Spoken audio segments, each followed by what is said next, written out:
एक गांव में एक किसान अपनी पत्नी के साथ रहता था। एक दिन वह किसान अपने खेतों की तरफ जा रहा था। तभी उसे एक गड्ढे में से आवाज आती है। अरे ये कैसी आवाज है? लगता है कोई कुत्ते का बच्चा है जो मुसीबत में है। मुझे इसे बचाना होगा, नहीं तो ये मर जाएगा। फिर वह गड्ढे में झांक कर देखता है तो उसे वहाँ एक छोटा सा कुत्ते का बच्चा दिखाई देता है। वह उसे देखकर दंग रह जाता है। उसका रंग नीला होता है। ये तो कोई कुत्ते का बच्चा लगता है, लेकिन ये तो नीले रंग का है। मैंने तो इससे पहले कभी भी नीले रंग का कुत्ता नहीं देखा। इसे घर ले चलता हूँ। सुमन तो इसे देखकर बहुत खुश हो जाएगी। फिर वह किसान उस बच्चे को निकालता है और अपने साथ लेकर घर की ओर चल देता है। अरे सुमन, जल्दी बाहर आओ, देखो मैं तुम्हारे लिए क्या लाया हूँ। तभी उसकी पत्नी बाहर आती है और कुत्ते के बच्चे को किसान के हाथ में देखकर चौंक जाती है। हाय, कितना प्यारा है, ये तो नीले रंग का है। अजी, आपको कहाँ से मिला? क्या मैं इसे अपने साथ रख सकती हूँ? मुझे बचपन से एक कुत्ते के बच्चे को पालने का बहुत शौक था। हाँ हाँ, क्यों नहीं, मैं इसे तुम्हारे लिए ही तो लाया हूँ। लेकिन ये आपको मिला कहाँ से? मैं खेत की तरफ जा रहा था, तभी अचानक गड्ढे से इसके रोने की आवाज आई। मैंने झांक कर देखा तो मुझे ये उसमें पड़ा हुआ मिला। ये जरूर भूखा होगा, तुम इसे कुछ खाने को दे दो। इतना बोलकर किसान वहाँ से चला जाता है। फिर सुमन उसकी खूब देखभाल करती है। वह दिन भर उसके साथ खेलता कूदता है। सुमन भी उसे पाकर बहुत खुश थी। वह कुत्ता पूरे गांव में आकर्षण का केंद्र था।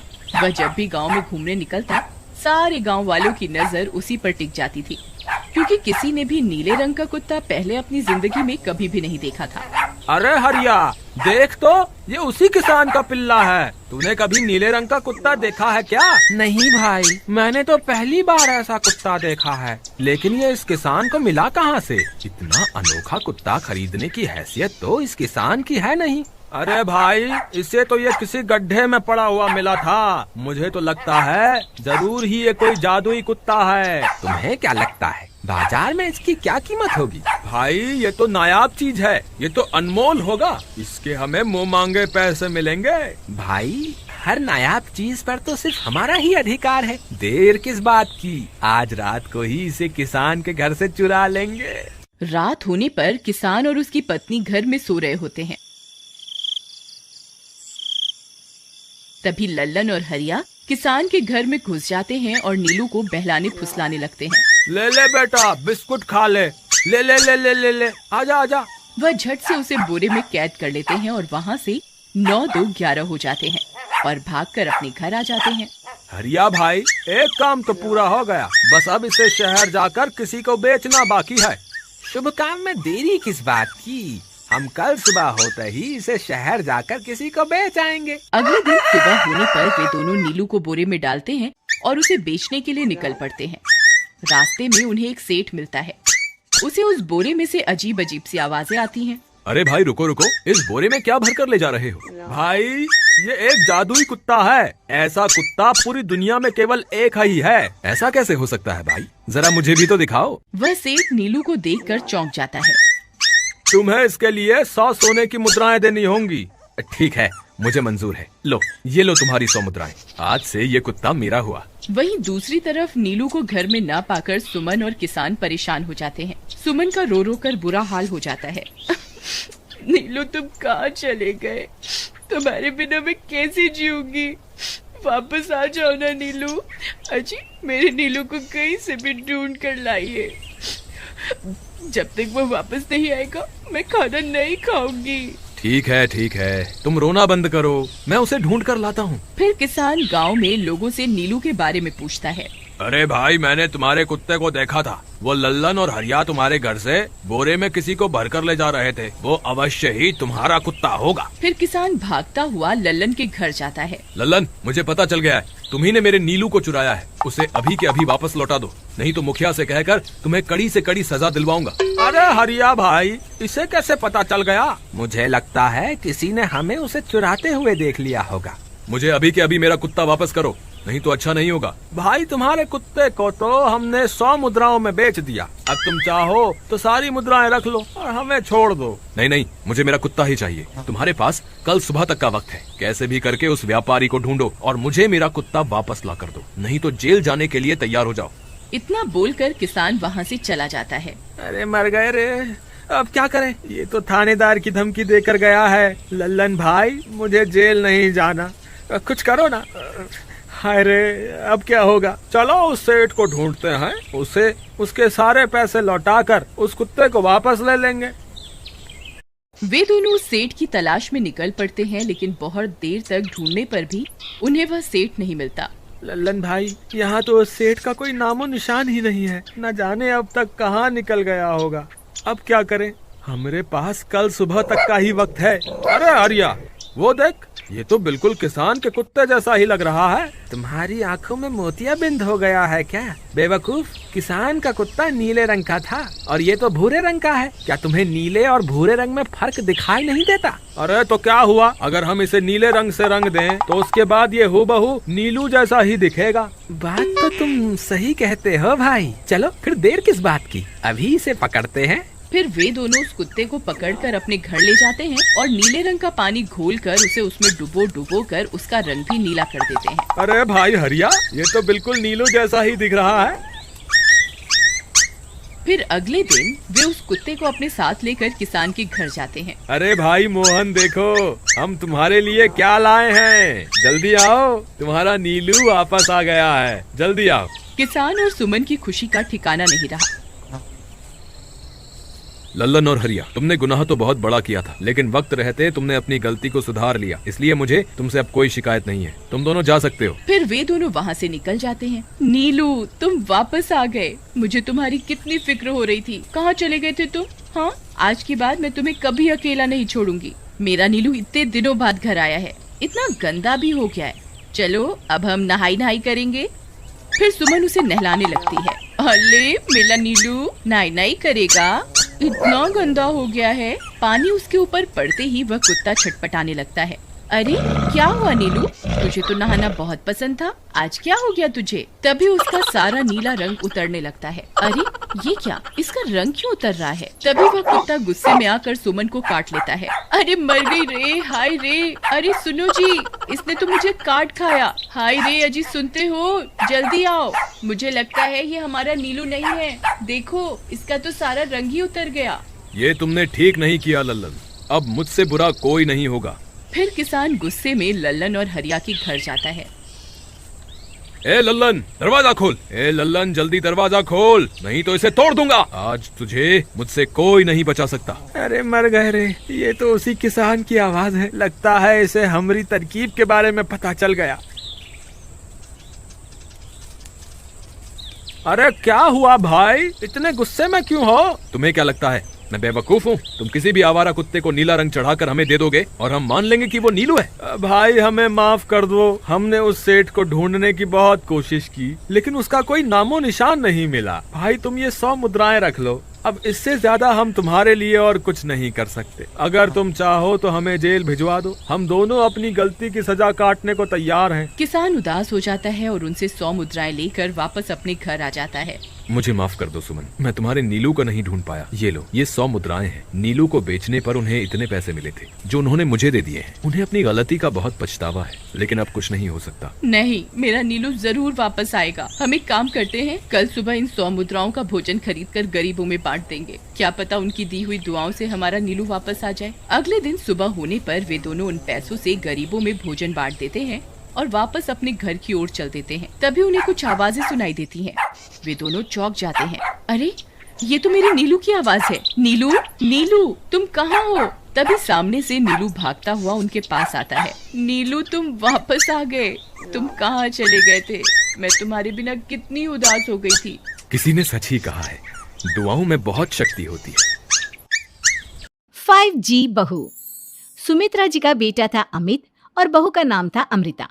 सुमित्रा जी की बहू की बातें सुनकर ऐसा लगता था कि जैसे वो बहुत इंटेलिजेंट है, क्योंकि उससे कभी भी कोई भी सवाल पूछो फट से जवाब दे देती थी। अरे भाई, उसके जवाब से तो गूगल भी पीछे रह जाता था। और इसलिए कम से कम सुमित्रा जी के घर में तो किसी को भी गूगल की जरूरत ही नहीं पड़ती थी। जब भी घर में कोई बात चलती, कोई कुछ भी कहता, तो अमृता फट से कह देती, ये तो मेरे साथ भी हुआ था, मुझे इसके बारे में सब मालूम है। एक दिन सुमित्रा जी अमित और अपनी बहू अमृता के साथ अमित के बुआ जी, फूफा जी यानी कि मुकेश और उर्मिला जी के यहाँ पर मिलने के लिए गए। अरे बहुत अच्छा किया अमित बेटा, इतने दिनों के बाद आए हो तुम। हाँ सुमित्रा भाभी, कभी तो आ जाया करिए अपने बच्चों को लेकर। आपकी बहू के आने से तो हमारे घर में भी रौनक आ गई है। वो क्या है ना, अमित ऑफिस के काम में बहुत बिजी रहता है, इसलिए उसे तो वक्त ही नहीं मिल पाता। अच्छा, लगता है नौकरी काफी मुश्किल है अमित की। अरे नहीं नहीं फूफा जी, ऐसी कोई बात नहीं है। आप तो जानते हैं ना प्राइवेट जॉब में कितना काम होता है। अरे कोई समझे ना समझे, मुझे तो पता है प्राइवेट नौकरी में इतना काम करना पड़ता है कि इंसान की आफत आ जाती है। लेकिन बेटा तुमने तो कभी जॉब की ही नहीं, तुम्हें कैसे पता? अरे जॉब नहीं की तो क्या हुआ मम्मी जी, सब जानती हूँ मैं। सबसे पहले ऑफिस में जाओ, वहां पर अपनी एंट्री डालो, उसके बाद दिन भर सिस्टम पर बैठकर काम करो। चारों तरफ कैमरे लगे होते हैं, आप अपनी नजर इधर की उधर नहीं कर सकते। उसके बाद दिन भर बॉस की चिक चिक सुनो, वो अलग से। यही सब होता है, मुझे ना सब पता है। अरे बहू रानी तो काफी इंटेलिजेंट है, हर बात की खबर है इसको। थोड़ी देर बाद, अब देखिए सुमित्रा भाभी, इतने दिनों के बाद आई हैं आप, खाना खाकर ही जाना, ऐसे तो मैं आपको जाने नहीं दूंगी। वैसे बुआ जी, खाने में क्या बनाया है? वो क्या है ना बेटा, आज तुम्हारी बुआ जी की तबीयत थोड़ी ठीक नहीं थी, इसलिए हमने सोचा कि जब तुम लोग यहाँ आ जाओगे तो बाहर से खाना मंगवा लेंगे और साथ में बैठकर खाएंगे। लेकिन बस प्रॉब्लम इतनी सी है कि मुझे बाहर से खाना ऑर्डर करना नहीं आता। सोचा जब अमित आएगा तो उसी को बोल दूंगी। अरे मुझे आता है ना, मैं कर देती हूँ ऑर्डर। बताइए क्या क्या मंगाना है आपको? इटालियन, कॉन्टिनेंटल, इंडियन, पंजाबी, सब पता है मुझे। क्या बात है बहू, क्या घर में भी खाना रोज बाहर से ऑर्डर करती हो? अरे नहीं नहीं नहीं बुआ जी, ऐसी कोई बात नहीं है, बस मुझे ना सब पता है। कोई बात नहीं अमृता, मैं अपने फोन से ऑर्डर कर देता हूँ। अरे क्या बात है, आजकल ऑनलाइन डिलीवरी पर कोई ऑफर नहीं चल रहा है, वरना काफी पैसे बच जाते हैं। कैसी बात करते हैं अमित, मैं कह रही हूँ ना मुझे सब पता है। मुझे एक बहुत अच्छा ऑनलाइन डिलीवरी वाला मालूम है, जहाँ पर 50% ऑफ मिल जाएगा। और आज तो वैसे भी फ्राइडे है ना, फ्राइडे को तो उस पर 50-70% ऑफर मिलता ही मिलता है। अरे क्या बात है, इसके बारे में तो मुझे पता ही नहीं था। अरे बेटा, जिस चीज के बारे में किसी को पता नहीं होता, हमारी बहू को पता होता है। एक काम कर, तू उसी को ऑर्डर करने दे। क्या बात है अमृता बेटा, तुम तो बहुत इंटेलिजेंट हो, सब कुछ जानती हो। कुछ दिनों के बाद सुमित्रा जी की कुछ सहेलियां उनसे मिलने के लिए आती हैं। अरे सुमित्रा बहन कैसी हो, बहू कैसी है तुम्हारी? अरे पूछिए मत, बहुत इंटेलिजेंट है मेरी बहू, सब कुछ जानती है। क्या बात है, बहू के आने के बाद तो औरतें दुखी हो जाती है, लेकिन तुम तो बहुत खुश लग रही हो। वो क्या है ना, मेरी बहू है ही इतनी अच्छी। अरे तो बुलाओ ना, हमारे साथ बैठेगी, बातें करेंगी तो हमें भी अच्छा लगेगा। सुमित्रा जी अमृता को बाहर बुलाती हैं और उसके बाद सब लोग बातें करने लगते हैं। क्या बताऊं, कुछ दिनों से घुटनों में इतना दर्द हो रहा है कि चला भी नहीं जाता। अब बुढ़ापे में तो ये सब चलता ही रहता है, क्या कर सकते हैं। आंटी जी आप योगा करिए, योगा और साथ में ना काले तिल खाया करिए, आपके घुटनों का दर्द भाग जाएगा। लेकिन तुमको ये सब कैसे पता बेटा? अरे मेरे भी घुटनों में दर्द होने लगा था, मैंने योगा किया और काले तिल के साथ गुड़ मिलाकर उनके लड्डू बनाकर खाए, एकदम ठीक हो गए हैं मेरे पैर। अमृता ये तुम क्या कह रही हो, इतनी कम उम्र में तुम्हारे पैरों में दर्द कैसे हो सकता है? अरे मम्मी जी सच कह रही हूँ, एक बार अगर कोई ये नुस्खा अपना लेना बस मजा आ जाए। ठीक है बेटा, अगर तुम कहती हो तो मैं ये करके देखती हूँ। मुझे सब पता है आंटी जी, ये मेरे साथ हो चुका है, इसलिए तो बता रही हूँ मैं आपको, ऐसे नहीं बताती किसी को। कुछ दिनों के बाद अमित अमृता को अपने दोस्तों के साथ घूमने के लिए ले जाता है। क्या यार, क्या जिंदगी हो गई है, सारा दिन ऑफिस का काम करते रहो, अपनी हेल्थ पर तो ध्यान ही नहीं दे सकते। अरे क्यों नहीं दे सकते अपनी हेल्थ पर ध्यान, सब दे सकते हैं, इंसान चाहे तो कुछ भी कर सकता है। क्या बात है भाभी, आप इतनी श्योरिटी के साथ कैसे कह सकती हैं? अरे आजकल ना एक से एक एप्लीकेशन है मार्केट में, और जानते हैं उसमें कुछ एक्सरसाइज तो ऐसी बताते हैं जिन्हें आप अपने ऑफिस में बैठे बैठे, मेरा मतलब लैपटॉप पर काम करते करते भी कर सकते हैं। अमृता ऐसी एक्सरसाइज के बारे में तो मुझे भी नहीं पता था, तुम्हें कैसे मालूम? अरे मुझे सब पता है, हर चीज की खबर रखती हूँ मैं, जानते हैं ना आप। लेकिन ऐसी कौन सी एप्लीकेशन है और ऐसी कौन सी एक्सरसाइज है भाभी? एक मिनट, मैं आपको अपने मोबाइल में दिखाती हूँ। अरे वाकई में भाभी तो सही कह रही हैं। देखो यार, इसमें कितनी अच्छी एक्सरसाइज दिखाई गई है। अपनी चेयर पर बैठे बैठे एक्सरसाइज भी कर लो, काम भी और हेल्थ भी। वाह भाभी वाह, मजा आ गया। लेकिन अमृता, तुम्हें इस बारे में कैसे पता? अब मेरे साथ जो चीज हो चुकी है उसके बारे में तो मुझे पता होगा ही ना अमित। मतलब तुम कब ऑफिस में काम करने गई जो तुमने ऑफिस करते करते एक्सरसाइज की? मैं जो किचन में काम करती हूँ अमित, घर के काम, वो किसी ऑफिस के काम से काम है क्या? बस मैं भी वो सब करते करते इनमें से कुछ एक्सरसाइज ट्राई कर लेती हूँ, इसीलिए मुझे सब पता है। सही है यार, तुम तो बहुत इंटेलिजेंट हो। कुछ दिनों के बाद, ये क्या है? एक दोस्त ने मेरे साथ एक मजाक किया है, लेकिन समझ में ही नहीं आ रहा। अरे बेटा, तो अमृता से पूछ लेना, उसके पास कोई ना कोई जवाब जरूर होगा। ठीक कहती है मम्मी जी, मैं सब जानती हूँ। लेकिन अमृता, ये थोड़ा मुश्किल है, सोच लो। मेरे लिए कुछ भी मुश्किल नहीं, दुनिया की कोई भी पहेली हो मैं चुटकी में सॉल्व कर लेती हूँ। अच्छा ठीक है, देखो मेरे दोस्त ने मुझे एक खाली पेपर दिया है और कहा है कि इस पर उसने मेरे लिए कुछ मैसेज लिखा है।